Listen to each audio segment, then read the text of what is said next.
దుర్గమ్మ, మారమ్మ, మైసమ్మ, పోచమ్మ, ఎల్లమ్మ, అంకాలమ్మ ఇలా అమ్మలగన్న అమ్మ శక్తి స్వరూపిణిగా ప్రతి గ్రామంలో వెలిసి గ్రామ ప్రజలని, గ్రామాన్ని సుభిక్షంగా కరుణిస్తూ కాపాడుతూ ఉంది. మన భారతదేశంలో అమ్మవారు దేవస్థానాలు లేనటువంటి గ్రామం లేదంటే అతిశయోక్తి కాదు. అటువంటి గ్రామాలు వేల కొలది ఉన్నాయి మన దేశంలో.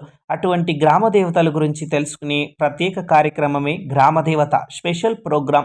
ఈరోజు మన గ్రామదేవత బోయకొండ గంగమ్మ తల్లి. బోయకొండ చిత్తూరు జిల్లా పొంగనూరు సమీపంలో ఉన్నటువంటి శక్తి క్షేత్రం. ఇక్కడ గంగమ్మ తల్లి స్వయంభూగా వెలిసిందని స్థానికుల ప్రచారం. జూబ్లీహిల్స్ పెద్దమ్మ తరువాత మన ఆంధ్రప్రదేశ్లో గంగమ్మ తల్లికే ఎక్కువ పూజలు చేస్తూ ఉంటారు. రాయలసీమ, ఆంధ్రప్రదేశ్ జిల్లాలతో పాటు కర్ణాటక, తమిళనాడు నుంచి కూడా భక్తులు పెద్ద సంఖ్యలో వచ్చి బోయకొండ గంగమ్మ తల్లిని దర్శించుకుంటూ ఉంటారు. ఇక్కడ అమ్మవారికి జంతు బలులు ఇస్తూ ఉంటారు. ఓం శక్తి.